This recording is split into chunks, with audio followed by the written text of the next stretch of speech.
말씀을 좀 이렇게 깊이 생각을 하시면서 들어주시면 감사드리겠습니다.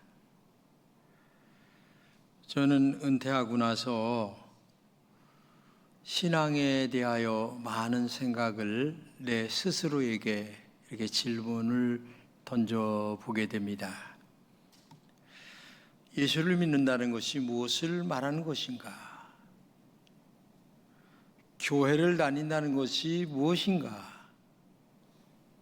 그리고 어떻게 예수를 믿어야 잘 믿는 것인가? 이런 생각들을 많이 하게 됩니다. 그때 베드로와 예수님이 나눈 대화가 언뜻 생각이 났습니다. 예수님께서 제자들에게 너희는 나를 누구라 하느냐? 누구로 믿느냐? 이게 질문을 하니까 성질이 급한 베드로가 주는 그리스도시요 살아계신 하나님의 아들입니다. 이렇게 대답을 합니다. 그러니까 예수님이 굉장히 칭찬을 하십니다. 내가 복 있다. 천국 열쇠를 너에게 주겠다 하시면서 굉장히 칭찬을 하십니다. 근데 그 말씀이 끝난 후에 예수님이 장래일을 말씀하셨어요. 그런데 내가 얼마 있다가 죽어야 될 것 같다 라는 얘기를 던지십니다. 그러자 베드로가 예수님을 탁 붙들더니만 하는 말이 주님, 그러면 안 됩니다. 주님은 죽으면 안 됩니다 하면서 간곡하게 항변을 하게 되죠.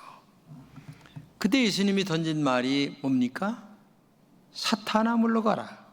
내가 하나님의 일을 생각지 아니하고 사람의 일을 생각하고 있구나 하시면서 소리를 치셨어요. 저는 이 말에서 중요한 것을 깨닫게 되었습니다. 수제자인 베드로가 복 있는 사람이라고 조금 전에 칭찬을 듣더니만 그게 얼마 사이인지는 모르겠지만은 금방 사탄으로 변해버리고 말았다는 것입니다. 우리가 이런 사람이라는 것입니다. 그렇게 쉽게 변하는 것이, 변질되는 것이 아주 예수 잘 믿는 천사에서 금방 사탄으로 변질되는 것이 우리의 영적 상태라는 것입니다. 여기서 주님이 말씀하시려고 하는 것은 너의 감정과 내 욕망인가? 아니면 네가 하는 말, 너희가 하는 행동 속에 정말 하나님의 뜻이 진실하게 들어있는가? 이거를 우리에게 질문하고 있는 것입니다. 우리가 신앙생활에서 중요한 것은 나의 생각과 나의 욕망을 하나님의 뜻으로 착각한다는 것입니다. 우리가 입으로는 하나님의 뜻이라고 말합니다. 그러나 그 속에는 내 욕망과 내 뜻을 앞세울 때가 많이 있다는 것입니다. 이것이 사탄의 역사라는 것입니다. 그래서 우리는 하루에도 수없이 하나님의 자녀와 사탄 사이를 오고 가는 것이 우리들의 영적 상태인 거예요. 내 마음에 맞으면 하나님의 뜻이고 내 마음에 틀리면 사탄의 역사라고 얘기합니다. 실제 내 마음에 안 맞는 것이 하나님의 뜻인데도 정말 내 마음에 안 맞아도 하나님이 예수님이 십자가에 돌아가시는 것은 절대적인 하나님의 뜻이고 그것 때문에 오신 거거든요. 그리고 그 일로 말미암아 인간의 죄를 용서하고 다 구원을 하기 위하여 오신 그 기쁘신 영적인 헤아림이 없는 베드로에게는 굉장히 하나님의 뜻을 행하는 것처럼 얘기를 했지만은 결국은 그것은 사탄을 동조하는 쪽에 서 있을 수밖에 없었다는 얘기죠. 오늘 본문의 이야기가 뭡니까? 귀신 들린 사람이 무덤 사이에 살면서 예수님 앞에 나왔습니다. 오늘 본문 5절입니다. 밤낮으로 무덤과 산에서 소리도 지르고 돌로 제 몸을 치기도 했다. 예, 무덤에서 나온 그 귀신 들린 사람이 예수님 앞에 나와서 밤낮으로 무덤과 산에서 소리 지르며 돌로 제 몸을 치기도 했다. 귀신 들린 사람의 고통을 예수님에게 퍼붓는 그 모습을 여러분 상상이 되죠? 응? 여러분, 귀신이 어떤 존재인가요? 첫째, 귀신이 사는 곳은 무덤입니다. 무덤이라고 하는 것은 시체들과 함께 산다, 썩은 것들과 함께 산다, 냄새 나는 것들과 함께 산다. 정상적인 사람이라면 무덤에 안 살죠. 비정상적인 신앙생활을 하고 있다, 비정상적인 삶을 살고 있다, 그런 의미를 얘기하고, 한마디로 얘기하면 썩은 것을 좋아한다, 안 좋은 것을 좋게 생각한다는 거예요. 상식적으로 이것은 안 좋은 거예요. 근데 그 사람은 그걸 이상하게 좋아하는 거예요. 이게 귀신의 역사입니다. 무덤 가운데 있다는 말의 의미를 현실적으로 해석하면 그렇다는 얘기죠. 두 번째는 귀신은 통제불능입니다. 본문에 보면 사람이 귀신이 들면 그 사람이 자기 몸을 상하게 했다, 이렇게 얘기합니다. 귀신은 소리를 지르고 화를 냅니다. 자기 몸을 상하게 합니다. 귀신은 사람의 인격을 파괴한다는 얘기입니다. 가정을 파괴하고 교회를 파괴합니다. 평화를 파괴합니다. 신앙을 파괴합니다. 귀신은 파괴가 전문가예요. 깨트리는 것, 문제를 만드는 것, 정상을 깨트리는 것, 이것이 악한 사탄의 역사라는 것입니다. 세 번째는 귀신 들린 사람은 24시간 귀신에 사로, 하루 종일, 그것이 언제인지도 모릅니다. 언제까지인지도 모릅니다. 24시간 고통의 시간에 사로잡혀 있습니다. 고통에 빠지면 낮도 어둠이 됩니다. 밤은 더 깊은 동굴로 변합니다. 귀신에 잡혀 고통이 낮과 밤으로 계속된다는 얘기입니다. 너무나 고통스러워 울부짖었다. 이것이 귀신의 일이에요. 다른 여러 가지로 해석할 수도 있는데, 여하튼 이 세 가지 속에 거의 다 들어가 있다 해도 과언은 아닙니다. 그렇다면 오늘의 귀신은 뭐냐? 여러분, 고통을 자초하는 나 자신이 어쩌면 귀신이 아닐까 생각합니다. 본문에 귀신 들린 사람의 이야기는 오늘 우리도 그렇게 될 수 있다는 말입니다. 우리도 무덤과 산 속에 갇혀 있을 수 있습니다. 그 무덤 속에서 큰 소리로 지르며 울면서 자기 몸을 돌로 내려치게 됩니다. 여러분, 사람들은 누군가가 내 몸을 돌로 내려쳤다, 그렇게 얘기를 합니다. 저 사람이. 그러나 깊이 생각해 보면 내 몸을 돌로 내려치는 사람은 다른 사람이 아니라 나 자신이에요. 고통을 자초하는 사람이 바로 나 자신이라는 얘기입니다. 무엇 때문에 우리가 고통을 자초하고 있을까요? 세상에 대한 나의 욕망과 집착으로 어둠에 스스로 갇혀 있다는 얘기입니다. 그런 악마의 욕망으로 내 안에 어둠이 생깁니다.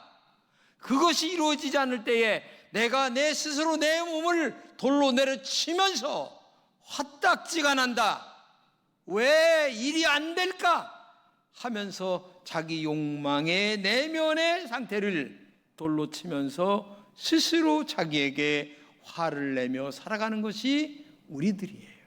두 번째는 내 안에 들어있는 욕망이라는 군대입니다. 예수님은 귀신 들린 사람에게 내 이름이 뭐냐 이렇게 얘기를 하니까 참 재미있어요. 제 이름은 군대입니다. 그러면서 설명까지 붙여요.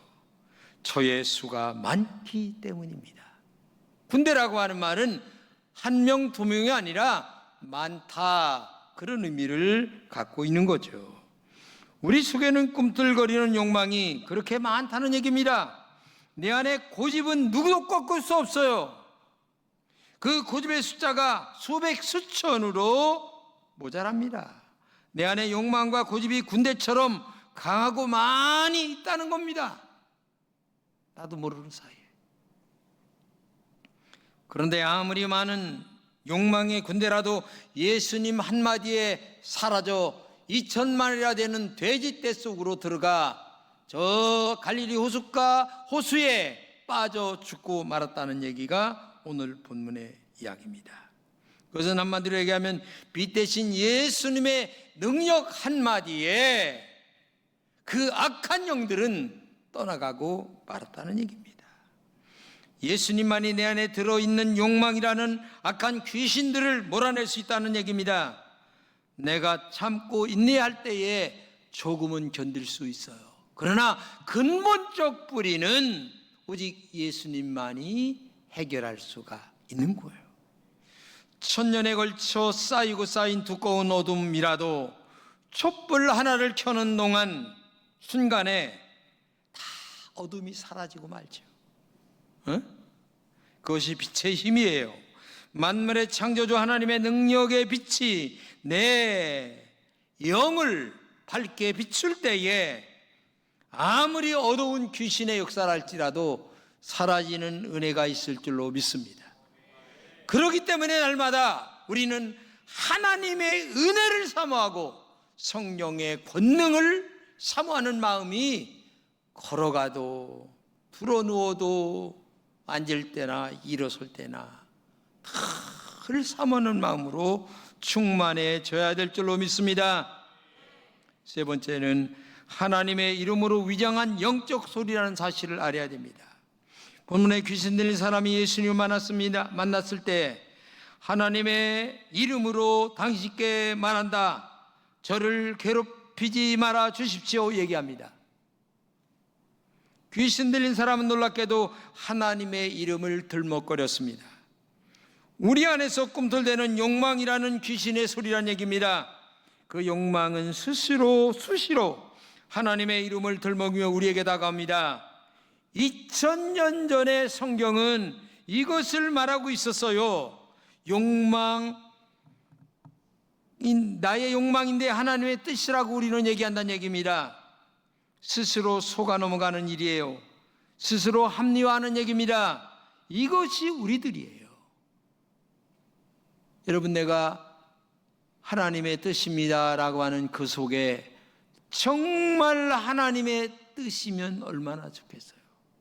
그런데 말은 하나님의 뜻인데 사실은 나의 개인적 욕망이 그 속에 깔려 있을 때가 많이 있다는 거예요. 그렇다면 지금 우리에게 하나님의 이름을 앞세운 욕망의 소리는 없느냐 질문해 봐야죠. 하나님의 이름으로 변장한 나의 고집이라는 욕망의 소리는 없느냐 그 말이에요. 우리가 얼마나 위선자인가를 알아야 합니다. 하나님의 이름으로 위장하여 나의 소리를 내는 것이 우리들이에요. 실제는 나를 위한 것이란 얘기입니다. 그런데 말은 하나님을 위한, 그리고 교회를 위한 하나님의 영광을 이렇게 얘기할 때가 많이 있다고 하는 얘기입니다. 그렇게 우리가 간사한 거예요. 간사한 거예요. 우리는 뒤에서 자신의 이익을 생각하면서 하나님의 말씀이라고 말할 때가 많이 있습니다. 우리는 그것을 하나님의 말씀이라고 믿는 위선자들일 경우도 많이 있습니다. 예수님은 그 모든 위선의 소리를 향하여 가라! 사라져버려라! 말씀하시죠. 결국 돼지떼는 갈릴리 호수로 달려가 죽었죠. 돼지떼의 죽음은 더러운 영들의 죽음이란 얘기입니다. 더러운 영들은 깨끗하지 않은 영들입니다. 더러운 영들은 내 안에 욕망이란 얘기입니다. 나의 욕망이 죽어야 깨끗한 영으로 내 안에 자리 잡게 된다는 것을 알아야 합니다. 그래서 귀신 들린 사람이 결국 예수님의 능력으로 말미암아 제정신으로 돌아왔다. 이렇게 말씀하고 있죠. 여러분, 오늘 우리도 마찬가지입니다. 더러운 마음은 언제든지 깨끗한 마음이 될 수 있습니다. 그것은 한 가지입니다. 예수님을 통과하면 됩니다. 마태복음 5장 8절입니다. 마음이 깨끗한 사람은 하나님을 볼 것입니다. 그렇죠. 하나님 보고 싶은 마음이, 하나님과 동행하고 싶은 마음이, 하나님의 은혜를 받고 하나님의 축복을 받고 싶은 마음이 우리에게 왜 없겠어요? 누구나 다 공통되게 있습니다. 근데 거기에 한 가지 단서가 있는데, 마음이 깨끗해야, 즉 다른 말로 얘기하면 하나님의 영의 지배를 받을 때만이, 이게 중요한 거예요. 마가복음 6장 7절이 합니다. 예수님은 제자들을 둘씩 짝지어 보내었습니다. 제자들은 이렇게 얘기합니다. 많은 귀신을 쫓아내고 많은 병자에게 기름을 부어 병을 고쳐주었다. 제자들도 귀신들을 쫓아냈습니다. 무엇이 그것을 가능케 했을까요? 한 가지, 하나님의 능력이었어요. 제자들이 한 게 아니라 제자들을 통하여 그런 일들이 가능케 됐습니다. 여기서 쫓아낸다라고 하는 원뜻을 말하면 비워버리다, 위험한 장소를 떠나다, 즉 내 안의 고집과 욕망을 쫓아내다, 그런 의미를 갖고 있습니다. 여러분은 나의 고집과 욕망을 비워놓는 마음이 있을 겁니다. 이것은 신앙이 아니다 라고 하는 것도 우리 안에 다 알고 있습니다. 그렇게 생각되면 지금 그 생각을 쫓아내는 것이 신앙입니다. 그리고 그 안에 말씀으로 대신 채워서 빈 공간을 없애버려야 됩니다. 기도로 충만해져야 될 줄로 믿습니다. 성령으로 충만해지시기를 주님의 이름으로 축복합니다. 사실 예수님의 말씀은 영적인 화살이라는 사실을 알아야 됩니다. 영적인 총알이라는 말입니다. 예수님은 성경의 여러 말씀으로 끝없이 활시위를 남기십니다. 지금도 저의 설교를 통하여 화살을 날리고 계십니다. 그 화살이 과연 어디를 향하고 있을까요? 누군가는 성경이 나에게 주시는 말씀으로 들리게 됩니다. 근데 누군가는 성경이 남의 이야기로 들리는 사람도 있습니다. 예수님이 당기는 활시위가 12 제자나 그 시대에 살던 사람에게라고 생각하는 사람도 있습니다. 이것은 성경이 남의 이야기로 들릴 뿐입니다. 활의 관역이 내가 아니라 다른 사람이 되기 때문에 그렇습니다. 반면에 예수님의 말씀의 화살이 자기 가슴을 파고드는 사람도 있습니다. 그 사람은 예수님의 관역이 되기를 자초한 사람입니다. 그럴 때 예수님의 화살이 나의 마음에 꽂혀요. 그때 나의 마음에서 말씀과 영적 화학 반응을 일으켜서 회개가 일어나고, 그리고 말씀대로 살려고 하는 결단이 일어나고, 그리고 나를 비우고 나의 욕망을 내려놓는 그런 은혜가 내 안에서 일어나게 된다는 얘기예요. 그렇게 비워진 곳에 깨끗한 마음이 회복이 되는 은혜가 있을 줄로 믿습니다. 우리는 교회를 나올 때마다 하나님, 오늘도 목사님의 말씀의 화살에 내가 관역이 되게 해주세요, 이런 기도를 많이 하고 나와야 됩니다. 그때 예수님의 말씀의 화살이 내 가슴을 후벼파도록 만들어 놔야 됩니다. 그때 교회를 다니는 맛을 아는 기적이 내 안에서 일어나죠. 성령의 충만한 기적이 그때 생겨나게 되는 거예요. 우리는 내가 교회를 다닌 지 30년, 40년, 20년이 됐는데도 아직도 기적을 체험하지 못했다, 자책할 필요가 없어요. 이제라도 우리가 예수님의 말씀에 관역이 되도록 내 가슴을 활짝 열고 하나님 앞에 내 마음의 관역을 하나님 앞에 내놓을 때에 하나님의 말씀이 내 가슴에 화살로 찾아와 꽂혀지는 은혜가 있을 때에 기적이 일어나게 될 줄로 믿습니다. 제가 예전에 기도원에 매년 연초면은 올라갔어요. 근데 뭐 자리 잡느냐고 난리예요. 강대상까지. 그땐 뭐 직분이고 뭐가 없어요. 사람이 하도 많으니까. 근데 다 끝나고 내려오려고 그러는데 세상에 어떤 여자분들이 하는 말이 기적이에요. 기도하다가 저는 하나님의 음성을 들었어요. 그러니까 옆에 있는 사람이 얼마나 부러워하는지 몰라요. 야, 집사님은 너무 좋겠다. 나는 이때까지 한 번도 주님의 음성을 못 들어봤어. 참 나는 신앙생활을 허태본 것 같아. 너무 부럽다, 부럽다, 부럽다. 이 말을 한두 번 하는 게 아니. 사실 우리는 주일마다 강단에서 선포되는 말씀을 듣습니다. 설교가 나에게 말씀하시는 것을 받아들이면 이것이 가장 큰 기적이에요. 다른 게 기적이 아니에요. 나의 가슴을 열고 말씀의 관역이 되려고 하는 사모하는 심령, 하나님의 말씀을 사모하고 은혜를 받고 믿음으로 살려고 하는 이 사모하는 가슴 문을 열고 하나님 앞에 나오는 일주일 내내의 그런 마음, 그리고 주일날 목욕을 하고 하나님 앞에 일찍 나와 사모하는 마음으로 눈물을 흘리며 기도할 때 제가 아무리 시시한 말씀을 전해도 하나님의 성령께서 여러분의 마음의 관역을 뚫어낼 줄로 믿습니다. 이게 기적이에요. 다른 게 기적이 아니에요. 근데 일주일 내내 사모하는 심령이 없어. 그쵸? 예배당에 나올 적에 성경 한 번 열어보지 못하고 먼지가 뽀얗네. 아유, 이렇게 하면서 교회 나와야 10년, 20년을 다녀도 하나님의 말씀의 관역의 화살이 내 심령을 뚫어내질 못합니다. 말씀을 만날 수가 없어. 하나님은 저 멀리 계신 거예요. 어떤 사람은 매일 만나고 눈물을 흘리고 가는데 이게 우리들의 신앙이에요. 사실 예수님을 믿는다라고 하는 말은 말씀의 화살이 예배 때마다 가슴에 꽂히는 것이 예수 믿는 것 아니겠습니까? 교회를 무턱대고 나와서 앉아서 졸다가 예배드리고 가는 것이 신앙생활이 아니란 얘기예요. 기도 때마다 성령의 은혜로 내 가슴을 적셔지는 것이 기적입니다. 내 감정이나 나 중심적인 것들을 내려놓고 오직 말씀의 화살만을 사모하는 여러분 되시기를 주님의 이름으로 축복합니다.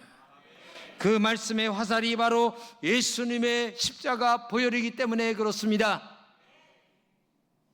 아까 주님의 살과 피를 우리가 먹듯이 말씀의 화살이 오늘도 내 가슴을 뚫어내어 주님의 보혈이 지금도 넘쳐나는 은혜가 우리에게 있어야 됩니다.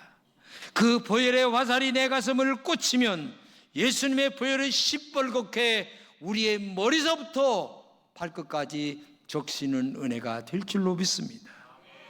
예수님의 보혈이 내 가슴을 발라질 때에 내 안에서 놀라운 기적이 그때부터 나도 모르게 내 안에서 솟구쳐 오르는 기쁨의 은혜가 넘치게 될 줄로 믿습니다.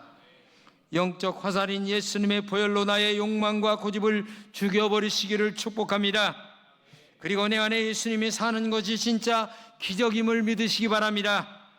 내가 죄인임을 입술이 아니라 가슴으로 고백하는 것이 기적이에요. 이런 영적인 화살로 기적이 예배 때마다 회복되기를 축복합니다.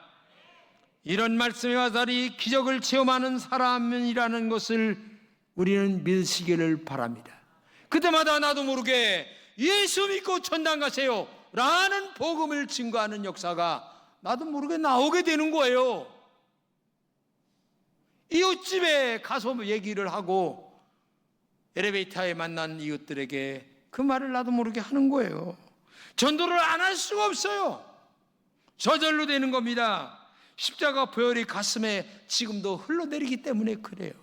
시뻘건 십자가의 은혜가 날마다 말씀을 통하여 기도를 통하여 오늘도 흘러내리는 기적 같은 은혜가 오늘도 성찰증을 통하여 이 말씀을 통하여 여러분에게 흘러넘치시기를 주님의 이름으로 축복합니다.